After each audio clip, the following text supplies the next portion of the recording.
Zoe Hawkins stifled a yawn as she stared at the computer screen, her eyes burning from hours of analyzing radio telescope data. The graveyard shift at the Allen Telescope Array was usually uneventful, but tonight felt different. A faint, repeating pattern had caught her attention, and she couldn't shake the feeling that it was important. As she zoomed in on the signal, her heart began to race. The pattern was too regular, too precise to be natural. With trembling hands, she reached for her phone to call her supervisor, Dr. Marcus Brennan. "Dr. Brennan, it's Zoe. I think I found something." Within hours, the quiet research facility transformed into a hive of activity. Scientists from around the world connected via video conference, analyzing the signal and debating its origin. As dawn broke over the California desert, the truth became undeniable. Humanity had received its first message from an extraterrestrial intelligence. The news spread like wildfire. Social media exploded with theories and speculation. World leaders huddled in emergency meetings, unsure whether to celebrate or prepare for the worst. Religious leaders sought to reconcile their teachings with this new reality, while doomsday preppers smugly restocked their bunkers. Zoe found herself thrust into the spotlight, fielding questions from reporters and government officials alike. As she explained the signal's characteristics for what felt like the 100th time, a commotion outside drew everyone's attention. The sky darkened as if a storm was rolling in, but the clouds moved with unnatural speed and precision. People poured out of buildings, pointing and shouting as a massive shape emerged from behind the artificial cloud cover. The alien ship was unlike anything humans had imagined. A structure of impossible geometry, shimmering with colors that seemed to shift and change as they watched. Panic gripped major cities worldwide. Traffic ground to a halt as people abandoned their vehicles, either fleeing or trying to get a better view of the otherworldly visitor. In New York, where the ship now hovered over Manhattan, the streets filled with a cacophony of car horns, sirens, and the shouts of millions of stunned onlookers. Aboard the U.S. Nimitz, Captain Jack Reeves stood on the flight deck, surrounded by his crew and a contingent of hastily assembled diplomats. The carrier group had been dispatched to New York Harbor as a show of strength and a potential first line of defense. Now, as a smaller craft detached from the massive alien ship and descended towards them, Reeves felt the weight of history on his shoulders. "Steady, people," he said, his voice calm despite the tension coiled in his gut. "Let's show our visitors that humanity can keep its cool." The alien craft, a sleek, silvery pod, touched down on the deck with barely a sound. For a moment, nothing happened. The assembled humans held their breath, hands hovering near weapons they hoped they wouldn't need to use. With a soft hiss, a seam appeared in the pod's smooth surface. It widened into an opening, and a figure emerged. The alien was humanoid, but clearly not human. Tall and slender, with iridescent skin and large, almond-shaped eyes that seemed to take in everything at once. Captain Reeves stepped forward, his heart pounding but his stride steady. He had rehearsed this moment in his mind 1,000 times since receiving his orders, but nothing could have truly prepared him for this. "On behalf of the people of Earth," he said, his voice carrying across the suddenly silent deck, "I welcome you to our world." He extended his hand, hoping the gesture would be understood. The alien regarded him for a moment, head tilted slightly as if considering. Then, slowly, it raised its own hand, a long-fingered, 6-digited appendage, and grasped Reeves' hand gently. The touch was electric, not just for Reeves, but for all of humanity. In that moment, captured by hundreds of cameras and broadcast to billions of screens around the world, everything changed. Humanity was no longer alone in the universe. The alien spoke, its voice a melodious series of tones that seemed to bypass the ear and resonate directly in the mind. A device on its chest glowed, and English words followed. "We have watched and waited, curious about the young species that sends its dreams to the stars. Now, at last, we meet. There is much to discuss, much to share. Your world stands on the threshold of a great journey." As the words sank in, a mix of emotions washed over the assembled humans: awe, excitement, fear, and hope. Captain Reeves, still holding the alien's hand, found his voice again. "We have so many questions," he said, a smile tugging at the corners of his mouth. "But first, welcome to Earth. I hope this is the beginning of a beautiful friendship." The alien's large eyes seemed to sparkle with something akin to amusement. "A friendship, yes, and perhaps in time, so much more. Your journey to the stars has only just begun, humans of Earth. We are here to guide your first steps into a much larger universe." As the sun rose over New York, casting a golden glow on the alien ship and the awestruck city below, humanity collectively held its breath, poised on the brink of a new era. The greatest adventure in human history was about to begin. 6 months after first contact, the initial excitement had given way to a sobering reality. Humanity's introduction to the galactic community was not the grand adventure many had hoped for. Instead, Earth found itself relegated to the bottom rung of a vast interstellar hierarchy. Dwayne "Bull" Tucker wiped the sweat from his brow as he scrubbed at a stubborn stain on the floor of the Galactic Council's space station. The former Marine Corps sergeant had never imagined his first off-world assignment would involve a mop and bucket. "Hey, Bull," called out his teammate, Lisa Chen. "You missed a spot." Tucker grunted in response, attacking the stain with renewed vigor. As he worked, he couldn't help but overhear the conversation of 2 alien diplomats passing by. "These humans are quite adept at menial tasks," one commented, its tentacles waving dismissively. "Perhaps we should consider them for waste management across the sector." Tucker's jaw clenched, but he kept his head down. It wasn't the first time he'd heard such remarks. Humans were seen as quaint curiosities at best, potential servants at worst. The aliens' advanced technology and centuries of interstellar experience had led them to view Earth as little more than a primitive backwater. Back on Earth, governments struggled to maintain order as the reality of humanity's galactic status sank in. Riots broke out in major cities, with protesters demanding that Earth cut ties with the alien oppressors. Others argued for patience, insisting that humanity needed to prove its worth gradually. In a secure bunker beneath Washington, D.C., President Elena Rosario met with her advisors. The mood was tense as they discussed their limited options. "We can't keep playing along with this charade," General Marcus Briggs fumed. "We're a proud species, not their janitors." Dr. Aisha Patel, the newly appointed Xenological Affairs Advisor, raised her hand. "With all due respect, General, open defiance would be disastrous. We've seen their technology. We wouldn't stand a chance." President Rosario nodded gravely. "Dr. Patel is right. We need a different approach." She turned to the screen where Tucker's face was displayed. "Sergeant Tucker, what's your assessment from the inside?" Tucker straightened, his expression serious. "Madam President, these aliens are arrogant. They underestimate us at every turn. But that's also an opportunity. They're not paying attention to what we're really capable of." A sly smile crossed the president's face. "Then perhaps it's time we show them, discreetly of course. Sergeant, I have a new mission for you." Over the next few weeks, Tucker and a select team of human workers on the space station began a covert operation. While performing their assigned tasks, they gathered intelligence, studied alien technologies, and probed for weaknesses in the station's systems. Tucker found himself in a unique position to observe the various alien species. He noted their strengths, but more importantly, their blind spots. The aliens' confidence in their superiority led them to overlook details that Tucker and his team eagerly absorbed. One day, as Tucker was cleaning the station's main computer core, he noticed a small fluctuation in the power systems. To the aliens, it was a minor issue not worth addressing.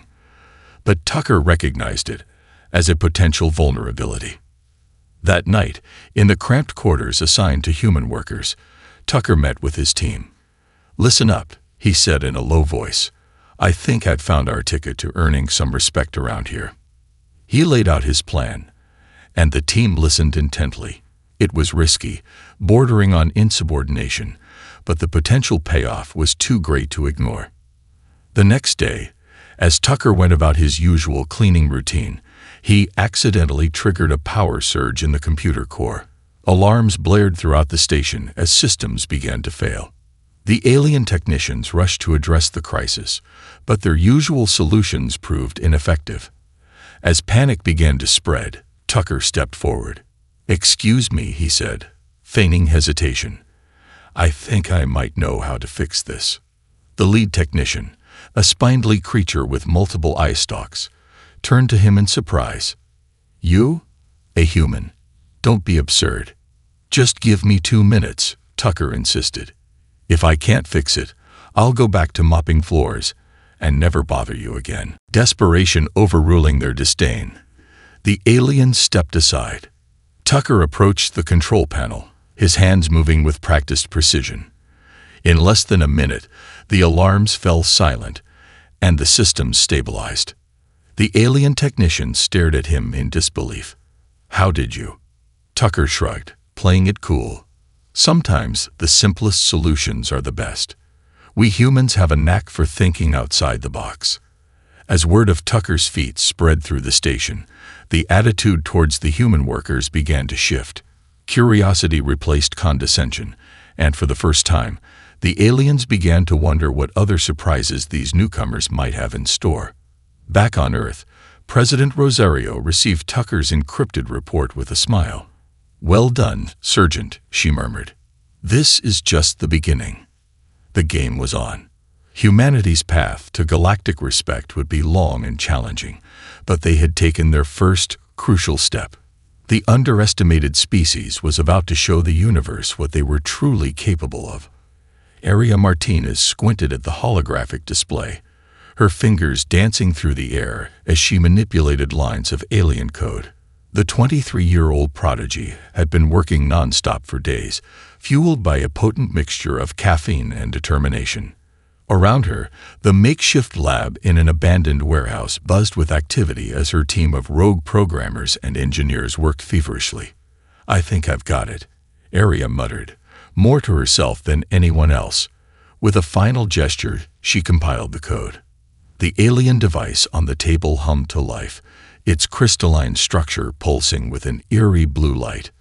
Dr. Nathan Reeves, Aria's mentor, and the former head of AI research at a major tech company, leaned in. "Did it work?" Aria grinned, her exhaustion momentarily forgotten. "See for yourself." The holographic display flickered, and a new interface appeared, one that was unmistakably of human design. Aria had done the impossible. She'd reverse-engineered and reprogrammed alien AI technology. "My God," Nathan whispered. "Do you realize what this means?" Aria nodded, her expression turning serious. "It means we're back in the game." Across Silicon Valley and tech hubs around the world, similar scenes were playing out. Humanity's brightest minds had been quietly at work, studying the alien tech that had trickled down to Earth. What the aliens saw as outdated cast-offs, human engineers saw as treasure troves of innovation. In a secret facility beneath Cheyenne Mountain, General Briggs received the encrypted update from Aria's team. He turned to President Rosario, who had been anxiously awaiting news. "Madam President, Operation Bootstrap is a success. We're ready to move to Phase 2. Rosario's eyes gleamed. "Make it happen, General. It's time to show the galaxy what humanity can do." Over the next few weeks, a series of breakthroughs in human technology began to emerge.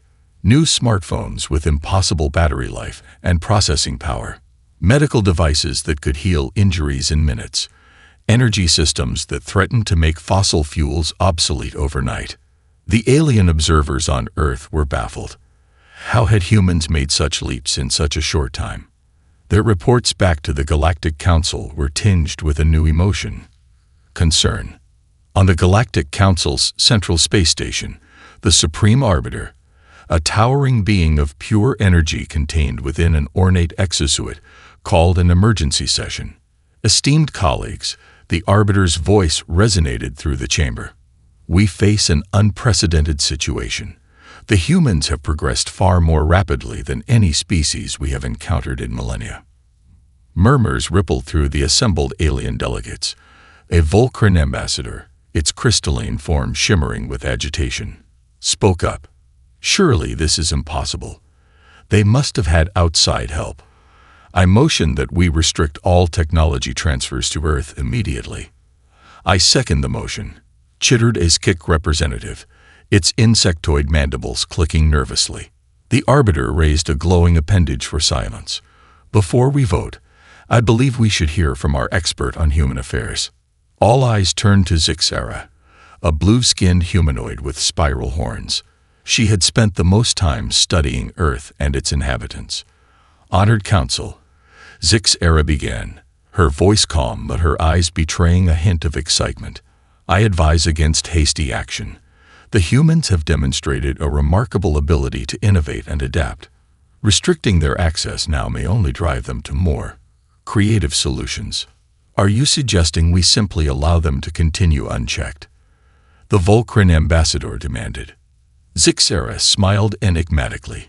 On the contrary, I suggest we challenge them. Back on Earth, Aria and her team were celebrating their latest success, a quantum communication device that could transmit data instantly across vast distances. As they raised their glasses in a toast, an alert chimed on Aria's tablet. Her eyes widened as she read the message. Guys, you're not going to believe this.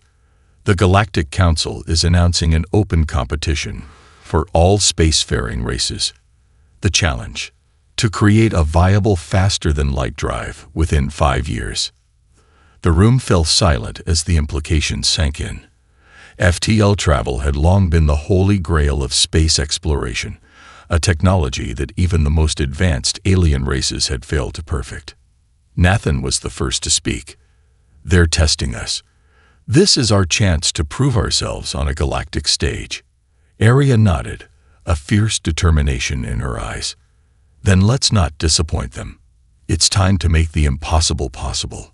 As news of the challenge spread, a wave of excitement swept across Earth. Research facilities retooled, governments poured resources into the effort, and a new spirit of global cooperation emerged. The race to the stars had begun in earnest, and humanity was determined to take its place among the cosmic elite. In her private chambers on the Galactic Council station, Zixara watched the flurry of human activity with growing fascination. Show us what you're truly capable of, children of Earth, she whispered. The galaxy awaits your next move. Dr. Elijah Blackwood peered into the microscope, his brow furrowed in concentration. The sample before him pulsed with an otherworldly glow, a testament to the alien nature of the pathogen that had brought the galaxy to its knees. Any progress, Doc? Asked Colonel Sarah Hendricks, her voice tense. The military quarantine facility in Nevada had become humanity's last hope against the void plague. Elijah leaned back, rubbing his tired eyes. It's unlike anything we've ever seen, Sarah. This thing doesn't just attack the body. It rewrites genetic code on a fundamental level. The void plague had emerged 6 months ago on a distant alien world. Within weeks, it had spread across multiple star systems, defying all attempts at containment. Even the most advanced alien races were helpless against its onslaught.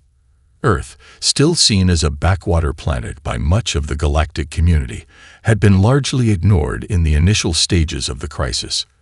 But as world after world fell silent, the Galactic Council turned to humanity in desperation. Dr. Blackwood, a holographic image flickered to life in the lab. The blue-skinned form of Zixara, now Earth's primary liaison to the Council, appeared. The situation has worsened. 3 more systems have gone dark. We need a solution, and we need it now. Elijah nodded grimly. We're working around the clock, Zixara. But this plague, it's almost as if it was engineered to be the perfect predator. As he spoke, an alarm blared through the facility. Colonel Hendricks rushed to a nearby console. Breach in Containment Zone 3, she shouted. The quarantine field is failing. Elijah's mind raced. They couldn't let the void plague escape. Earth's entire population could be wiped out in days. Without thinking, He sprinted towards the containment zone. "Elijah, no," Sarah yelled, but he was already through the airlock. Inside, chaos reigned. Infected alien specimens thrashed in their enclosures, their bodies twisted by the plague's effects. The air shimmered with escaping spores. Elijah worked frantically to restore the quarantine field, knowing each breath could be his last. As he finally stabilized the system, he felt a strange tingling sensation spreading through his body. Looking down, he saw the telltale glow of infection beginning to spread across his skin. Hours later, Elijah awoke in an isolation chamber, his body racked with pain. Sarah and Zixera watched him anxiously through the observation window. "How do you feel?" Sarah asked, her voice tight with concern. Elijah managed a weak smile. "Like I picked a fight with a supernova and lost. But I'm alive." "How is that possible?" Zixera's eyes widened in amazement. "It's not just possible, Dr. Blackwood. It's unprecedented. Your body is fighting the infection. Somehow, your human physiology is resistant to the void plague." The realization hit Elijah like a thunderbolt. Of course, our genetic diversity, it's our strength. Humans have faced countless diseases throughout our history.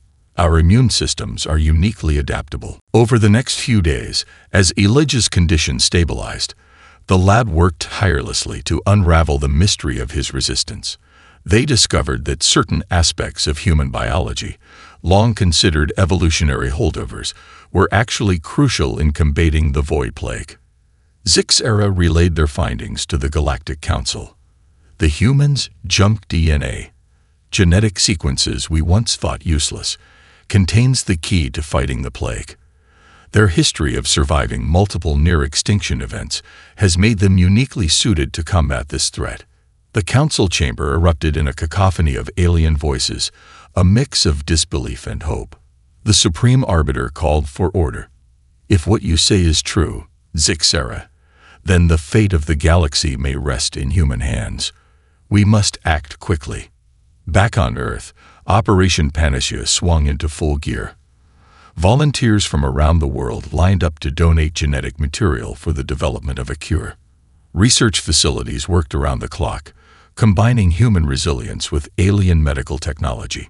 Elijah, now recovered, led the charge. His experience with the plague provided invaluable insights into its mechanisms. As the first batch of the cure was synthesized, he insisted on being the one to test it. "Are you sure about this?" Sarah asked as she prepared to administer the dose. "We don't know if it will work against a full-blown infection." Elijah nodded resolutely. "We don't have time for lengthy trials. The galaxy is dying, Sarah. Sometimes you have to take a leap of faith." As the cure flowed into his veins, Elijah felt a burning sensation spread through his body. For a moment, the plague's glow intensified, and Sarah feared the worst. But then, gradually, the glow began to fade. Elijah looked up, a triumphant smile on his face. "It works," he whispered. "We did it." The news spread across the stars like wildfire. Humanity, once dismissed as primitive, had become the saviors of the galaxy. As ships from Earth dispersed the cure to infected worlds, the balance of power in the cosmic order began to shift. The void plague crisis marked a turning point. Humanity had proven its worth not through advanced technology or military might, but through the very adaptability and resilience that defined their species. The galaxy would never look at Earth the same way again. The alarms blared through the corridors of Nova Prime, humanity's first extrasolar colony on Proxima Centauri. Colonel Kira Knuckles Johnson sprinted towards the command center, her mind racing. They had known this day might come, but nothing could have truly prepared them for the reality of an alien invasion. As she burst into the command center, the holographic display showed a terrifying sight. Hundreds of swarm ships descending upon the planet. The insectoid race had been pushing into human territory for months, but this was their boldest move yet. "Status report." Kira barked, her eyes scanning the tactical readouts. Lieutenant Wai Chen's fingers flew over the controls. Orbital defenses are engaged, but they're overwhelming our outer satellites. Ground forces are mobilizing, but we're outnumbered at least 10 to 1. Kira's jaw clenched. The colony's 50,000 inhabitants were now looking to her for salvation. "Activate the Nexus Protocol," she ordered, "and get me a direct line to Earth. We're going to need everything they can send." As the command center erupted into action, Kira allowed herself a moment of grim reflection. Her journey from MMA champion to colonial defender had been an unlikely one, but her years in the ring had taught her one crucial lesson. When outgunned, you have to fight smarter, not harder. The first wave of swarm dropships breached the atmosphere, their chitness hulls gleaming in the light of Proxima Centauri. Nova Prime's defense turrets roared to life, filling the sky with plasma bolts. But for every ship they downed, 3 more took its place. "Nexus Protocol activated," Wei announced. Across the colony, civilians rushed to predetermined shelters, while combat-trained colonists reported to their battle stations. Nova Prime had been built with defense in mind, its modular structures capable of transforming into a fortress at a moment's notice. Kira opened a colony-wide channel. "People of Nova Prime, this is Colonel Johnson. The enemy is at our doorstep, but they will find no easy victory here. Remember your training, watch out for each other, and no matter what happens, don't let those bugs step 1 foot in our home." A cheer went up from the colonists, their voices filled with a mixture of fear and determination. Kira allowed herself a small smile. These were her people, and she'd be damned if she'd let the swarm take them without a fight. The first swarm warriors hit the ground, their mandibles clicking in anticipation of easy prey. But Nova Prime was far from defenseless. Automated turrets and minefields thinned their ranks, while sniper teams picked off their leaders from concealed positions. Kira coordinated the defense from the command center, using the colony's advanced sensor network to anticipate the swarm's movements. "They're probing for weaknesses," she muttered. "Time to show them we don't have any." She activated the colony's experimental phase shift generators, temporarily phasing entire sections of the colony out of sync with normal spacetime. Swarm forces found themselves charging into empty air where buildings had stood moments before, only for the structures to rematerialize around them, trapping the alien warriors. But the swarm was relentless. For every tactics Kira employed, they adapted, their hive mind processing information at terrifying speeds. The perimeter defenses began to buckle under the onslaught. "Colonel," Wei's voice was tense, "we've got a breach in Sector 7. They're inside the colony." Kira's eyes hardened. "Then it's time I reminded them why they call me Knuckles." She grabbed her pulse rifle and headed for the door. "Wei, you have command. Keep coordinating our forces. I'm going to give our visitors a proper welcome." As she raced through the streets, Kira saw the true face of the battle. Colonists fought with everything they had: improvised weapons, mining tools, even their bare hands. The swarm may have had superior numbers, but they hadn't counted on the sheer tenacity of the human spirit. Reaching Sector 7, Kira found herself face to face with a swarm bridlord, its massive form towering over her. The creature's compound eyes focused on her, mandibles dripping with acidic saliva. Kira grinned, dropping into a fighting stance. "All right, ugly. Let's dance." The bridlord charged, its claws slashing through the air. But Kira was faster, her years of MMA training kicking in. She ducked under its guard, her augmented fists slamming into its exoskeleton with bone-crushing force. The battle raged for what felt like hours, a brutal dance of human determination against alien savagery. Slowly but surely, the tide began to turn. The colonists' guerrilla tactics and intimate knowledge of their home gave them an edge the swarm couldn't match. As the sun began to set on Proxima Centauri, the last of the swarm ships retreated into orbit. The colony was battered but unbroken. Kira, bruised and bloodied but still standing, looked out over the cheering crowds. "We did it." Wei's voice crackled over her comm. "Reinforcements from Earth just dropped out of FTL. The swarm is in full retreat." Kira nodded, a fierce pride swelling in her chest. Send word to Earth. Tell them Nova Prime stands, and humanity is here to stay. The galaxy just learned that humans don't go down without one hell of a fight. As news of the victory spread across human space, the Battle of Proxima Centauri became a rallying cry. Humanity had faced its greatest threat and emerged victorious. The age of human expansion had truly begun, and the stars themselves seemed to tremble at the prospect. Admiral Liam O'Connor stood before the holographic display, his weathered face illuminated by the swirling galactic map. The swarm's advance had slowed after their defeat at Proxima Centauri, but the threat loomed larger than ever. We've bought ourselves some time, O'Connor addressed the assembled War Council, but make no mistake, the swarm is regrouping. Our intel suggests they're massing for a major offensive that could overwhelm our defenses. General John Way, commander of Earth's ground forces, leaned forward. What about a preemptive strike? Hit them before they can hit us. O'Connor shook his head. We don't have the firepower to take on their main fleet directly. But he paused, a glint in his eye. We might have another option. With a gesture, he zoomed in on a section of the map. This is the swarm's primary command node, what we're calling the Hive Nexus. Our xenobiologists believe it's the focal point of their hive mind.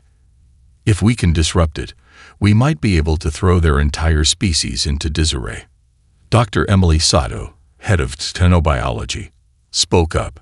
It's more than that, Admiral. The Hive Nexus doesn't just coordinate their actions. It's the source of their collective consciousness. Disrupting it wouldn't just confuse them. It could shatter their very identity as a species. A murmur ran through the council. The implications were staggering and terrifying. The catch, O'Connor continued, is that the Nexus is located deep in swarm-controlled space, protected by layers of defenses we can't hope to breach conventionally. Silence fell over the room as the impossibility of the task sank in. Then, a voice spoke up from the back. What if we didn't have to breach their defenses?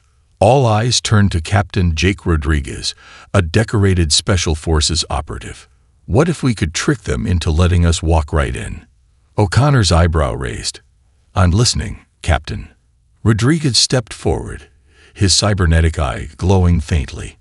We know the swarm assimilates technology and genetic material from the species they conquer. What if we gave them something they couldn't resist? A Trojan horse, packed with the deadliest team we can assemble. The room buzzed with excited whispers. O'Connor stroked his chin thoughtfully. It's insane, he said finally. It's also possibly our only shot. Captain Rodriguez, you'll lead the operation. Assemble your team. Over the next week, Rodriguez handpicked a squad of the most elite and specialized operatives Earth had to offer. Zara Malik, a master of xenolinguistics and biohacking. Dmitry Volkov, demolitions expert with a PhD in theoretical physics. Aisha Okafor, stealth specialist and expert in swarm psychology. Takeshi Tanaka, cybernetics genius and hand-to-hand combat master. Dr. Elijah Blackwood, the maverick virologist who had helped cure the Void Plague. The plan was audacious. They would allow a specially prepared ship, ostensibly carrying revolutionary human biotechnology, to be captured by the swarm. Once aboard the Hive Nexus, the team would fight their way to the central chamber and deploy a device designed to scramble the swarm's collective consciousness. As the team made final preparations, Rodriguez addressed them. I won't lie to you. This mission is likely one way. But if we succeed, we'll save not just Earth, but countless worlds across the galaxy. Any second thoughts? Now's the time. The team stood firm, resolve etched on their faces. They had all seen the devastation the swarm had wrought. This was their chance to end it. The operation launched under the cover of a diversionary attack. As the human fleet engaged the swarm's outer defenses, Rodriguez's ship slipped through, broadcasting signals designed to pique the swarm's interest. The capture, when it came, was swift. Swarm boarding parties swarmed the ship, only to find it seemingly abandoned. As they began to assimilate the ship's technology, the hidden stasis pods housing Rodriguez's team activated. Fighting erupted throughout the ship as the human operatives sprang into action. Zara's biohacks confused the swarm's communication, while Dmitri's precisely placed explosives cleared paths through the alien vessel. Aisha's understanding of swarm psychology allowed the team to predict and counter the aliens' moves, while Takeshi's augmented reflexes made him a whirlwind in close-quarters combat. Finally, they'd reached the central chamber of the Hive Nexus. Dr. Blackwood worked feverishly to set up the consciousness-scrambling device as the others held off waves of swarm defenders. "It's done," Blackwood shouted over the din of battle. "Activating now." A pulse of energy rippled out from the device. The effect on the swarm was immediate and devastating. Warriors fell twitching to the ground, their hive mind shattered. As chaos engulfed the swarm fleet, the human task force pressed their advantage. Ship after ship fell silent or turned on its allies in confusion. Back on the Nexus, Rodriguez's team fought their way to an escape pod, launching themselves into the void as the massive structure began to tear itself apart. As they were picked up by a human rescue ship, Rodriguez looked out at the disintegrating swarm fleet. "We did it," he breathed. "We actually did it." The victory was total. Without their hive mind, the swarm devolved into mindless, easily defeated drones. The threat that had loomed over the galaxy for centuries had been ended by a handful of brave humans. As news of the victory spread, humanity's status in the galactic community soared. The species once dismissed as primitive had succeeded where ancient, advanced civilizations had failed. The legend of Operation Trojan Horse would be told across the stars for millennia to come. The Grand Hall of the Galactic Council hummed with excited chatter. Representatives from hundreds of species filled the chamber, their diverse forms a testament to the variety of life in the cosmos. At the center of attention stood a human delegation, led by Ambassador Elena Rosario, once the President of Earth, and now humanity's voice on the galactic stage. "Members of the Council," Elena began, her voice carrying across the vast chamber. "Humanity stands before you not just as the defenders who ended the swarm threat, but as partners in building a brighter future for all sentient beings." The chamber fell silent, all eyes and sensory organs fixed on the human speaker. In the years since Operation Trojan Horse, humanity's influence had grown exponentially. Their innovative spirit and adaptability had sparked a renaissance across known space. "Today," Elena continued, "we propose the Galactic Cultural Exchange Initiative. Let us share not just technology and resources, but art, philosophy, and the unique perspectives each of our civilizations brings to the cosmic tapestry." As she spoke, holographic displays came to life around the chamber, showcasing human achievements alongside those of other species.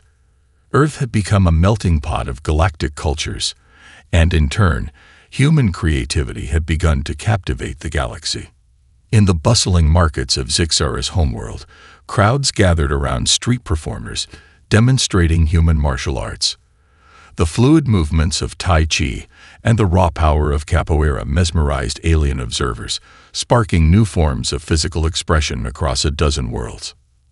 On the crystalline planets of the Volcran Confederation, concert halls reverberated with the sounds of human music.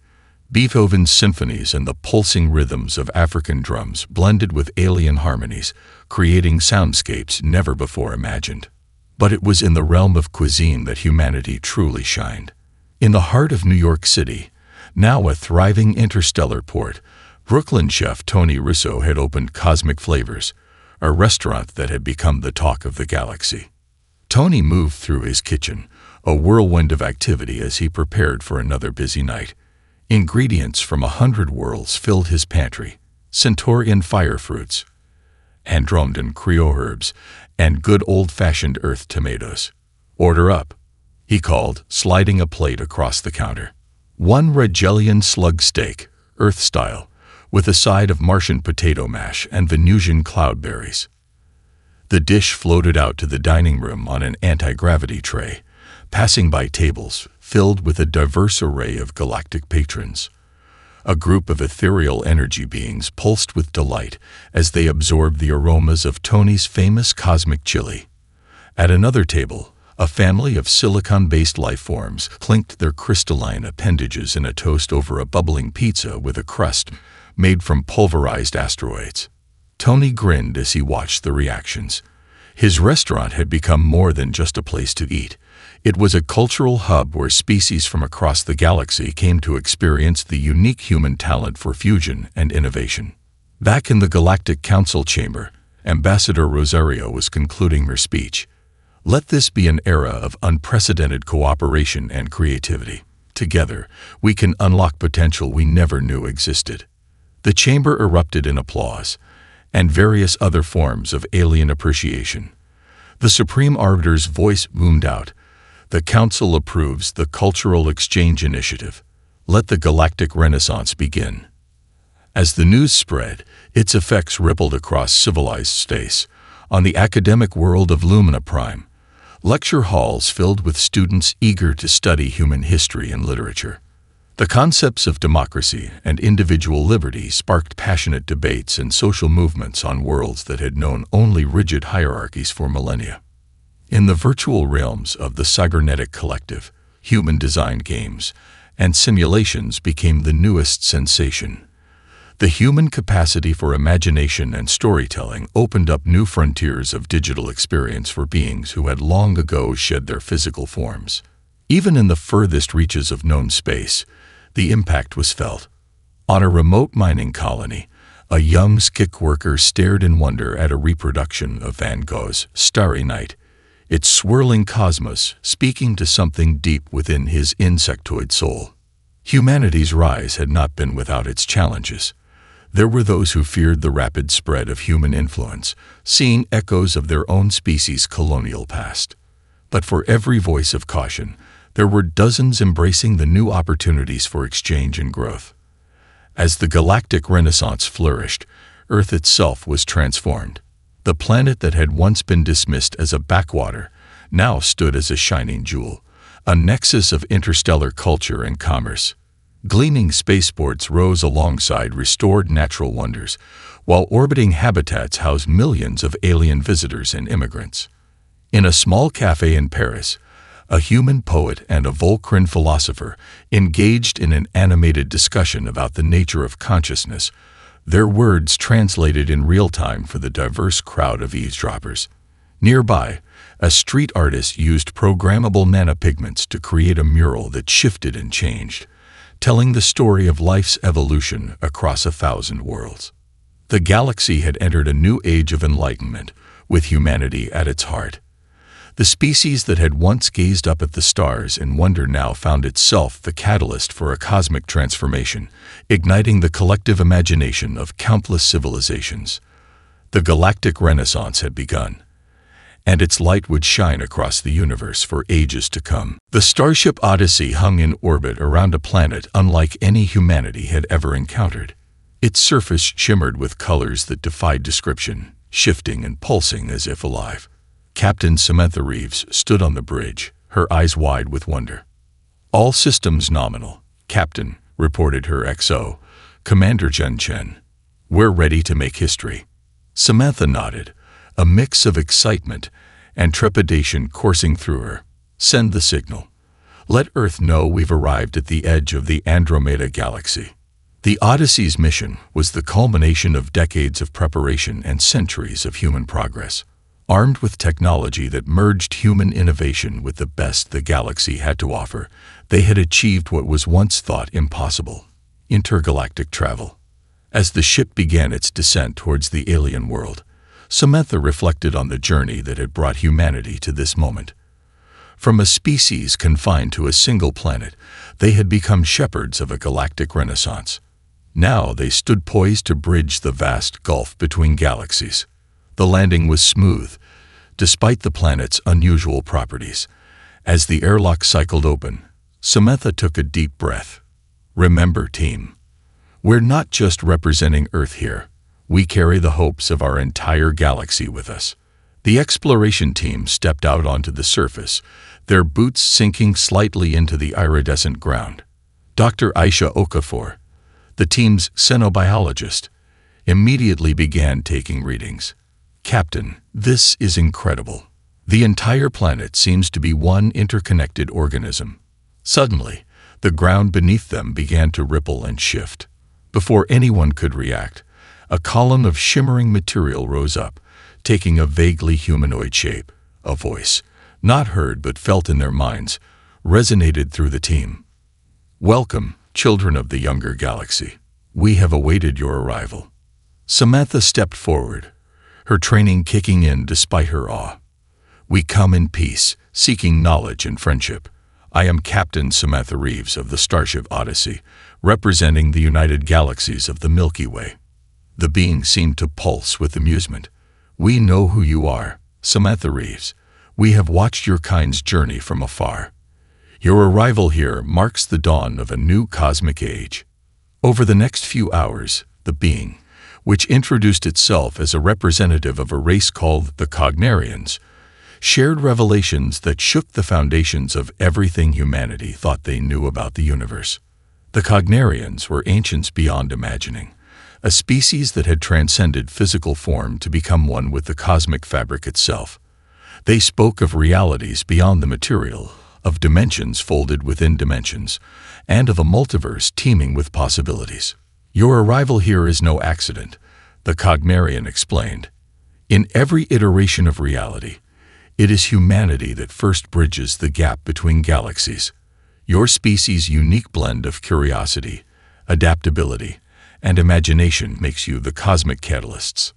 As the team struggled to process these revelations, the Cognarian made an offer that would change the course of history. "We offer you a choice, humans. You may return to your galaxy with the knowledge we have shared, or you may take the next step on your cosmic journey.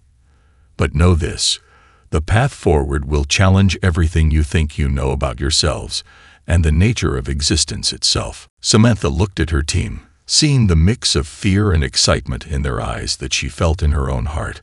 With a deep breath, she turned back to the Cognarian. "We came here seeking knowledge and new frontiers. We're ready for whatever comes next." The being seemed to smile, though it had no discernible face. "Then let the next phase of your evolution begin."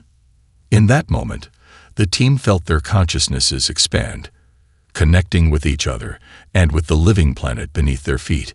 Visions of unimaginable cosmic wonders flooded their minds.